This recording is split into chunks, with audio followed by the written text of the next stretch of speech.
Have you ever had one of those nights where you're lying in bed beside your wife and something just feels distant? She's right there next to you, maybe scrolling through her phone or watching some home renovation show, yet it feels like there's an invisible wall between you. Curious, and you start wondering, when did this change?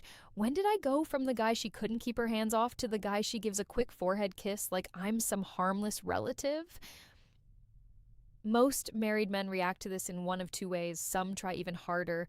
They pile on more compliments, more flowers, more "you look beautiful today." Others slowly give up and convince themselves that this is just how marriage works, that intimacy naturally fades and there's nothing you can do about it. Sighs. But here's the truth many men never realize. Your wife isn't secretly wishing you were nicer or more romantic. What she actually wants is to feel seduced again. She wants to feel that spark of desire. She wants to feel the excitement of wanting you, the kind of attraction where she looks forward to being alone with you, instead of feeling like intimacy is another task on her list. A big mistake many husbands make is confusing being a good partner with being a man who creates attraction. Those two things aren't always the same. Being helpful, responsible, and supportive matters for a healthy marriage, but desire runs on a different kind of energy. Over the years, I've heard this story from countless married men. One guy I worked with had been married for more than a decade. He was a devoted husband, a great father, and the kind of man who did chores without being asked. By every standard, he was doing things right. Yet his wife seemed to avoid intimacy whenever possible. Sometimes she would find random things to clean or organize at night just so she didn't have to head to the bedroom at the same time he did. He kept asking himself the same painful question. Is something wrong with me? Did she lose her drive? Is attraction just gone forever? The reality was very different. Desire rarely disappears just because a relationship has lasted for years. What usually fades is the tension, the excitement, and the emotional buildup that once made attraction feel electric. When that disappears, passion slowly cools down. One of the most important ideas to understand here is what I like to call mental foreplay. Before anything physical ever happens, desire begins in the mind, and that's where many husbands unknowingly drop the ball. Men often experience attraction very simply. A quick visual moment can trigger it instantly, but women typically work differently. Their attraction builds gradually through emotions, anticipation, and imagination. It's less like flipping a switch and more like turning up a dimmer slowly. If you suddenly try to jump straight into physical intimacy after a whole day of routine life, work, chores, kids, errands, it can feel abrupt instead of exciting.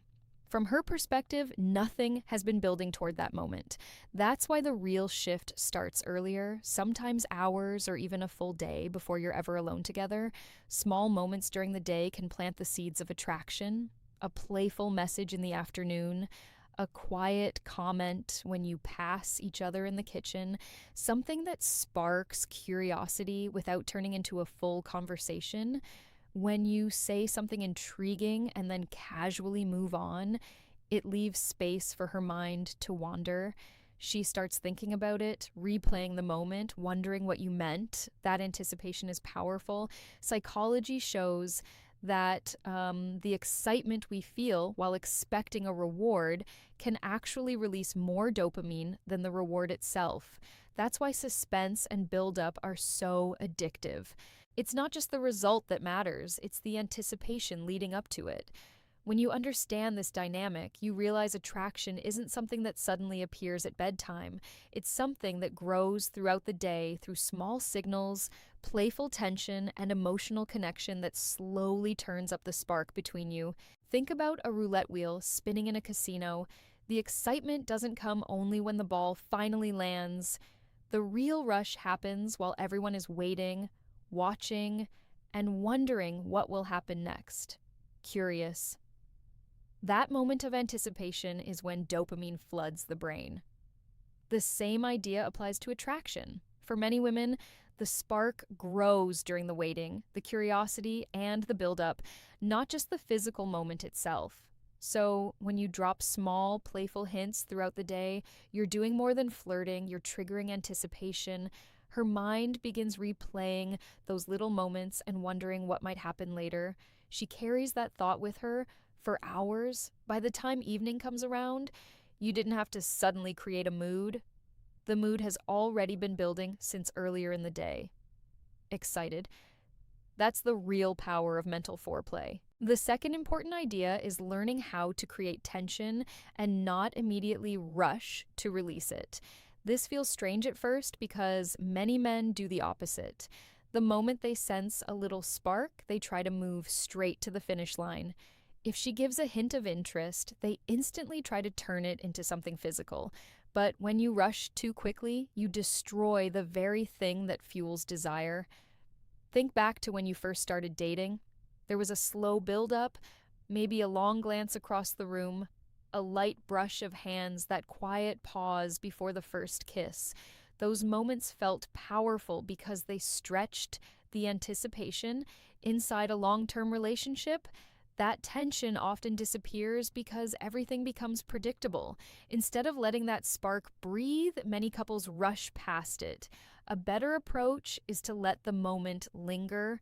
If you're watching a movie and she leans against you, gently trace your fingers along her arm for a second and then return to the movie like nothing happened. That small pause leaves her wondering what that meant. The curiosity is where desire grows. Another powerful technique is simple but incredibly effective. Touch her, then step back. Many men fall into two extremes with physical contact. Some constantly grab and cling, which feels needy. Others barely touch at all because they've faced rejection and become cautious. Neither approach creates attraction. A better balance is brief, intentional contact. When you walk past her, rest your hand on her lower back for a moment and then keep moving. If you're sitting together, lightly touch her leg and then casually pull your hand away as if it was no big deal. Maybe you brush her hair aside and lightly kiss the back of her neck before stepping away and continuing your conversation. That small gap between the touch and the withdrawal creates a little vacuum. Instead of feeling overwhelmed, she's left wanting more. Human nature tends to fill that space. Suddenly, she's the one moving closer or finding reasons to stay near you. Another trick that often surprises people is creating small barriers. Humans naturally want what feels slightly out of reach. When something seems limited or forbidden, its value rises. In many relationships, intimacy becomes predictable because it always feels available or expected. When you occasionally introduce a pause or a playful obstacle, it changes the dynamic. Imagine things starting to heat up and you smile and say you should probably sleep because of an early morning, or you're getting ready to leave the house and you quietly say something like, "If we weren't already late, I wouldn't be able to keep my hands off you." Then you leave the sentence hanging. Suddenly, her mind is imagining the rest. That small barrier adds excitement and makes the eventual moment feel more intense. The final piece is something many men hesitate to embrace: calm leadership. This doesn't mean being controlling or disrespectful. It means carrying yourself with quiet confidence and making decisions instead of constantly asking for approval. Throughout the day, your wife handles countless responsibilities, decisions, and stresses. When the evening comes, the last thing she wants is another decision to manage. When you take the lead calmly, choosing a place to go, guiding a moment naturally, or acting with certainty, it removes pressure from her and creates a sense of security at the same time. That combination of confidence and steadiness is deeply attractive. It shows that you know what you want and you're comfortable guiding the moment forward. When you bring all of these ideas together, sparking anticipation in her mind, stretching the tension, touching and pulling away, creating playful barriers, and leading with calm confidence, you change the energy of the relationship. Instead of routine and predictability, you bring back excitement and curiosity. If there's one thing to remember, it's this: your wife didn't suddenly lose the ability to feel desire. What usually disappears is the sense of anticipation and emotional buildup. When you reintroduce those elements, attraction has a chance to grow again, and when you learn to connect with her mind before anything physical happens, you become far more than just a good partner. You become the man she feels drawn to again.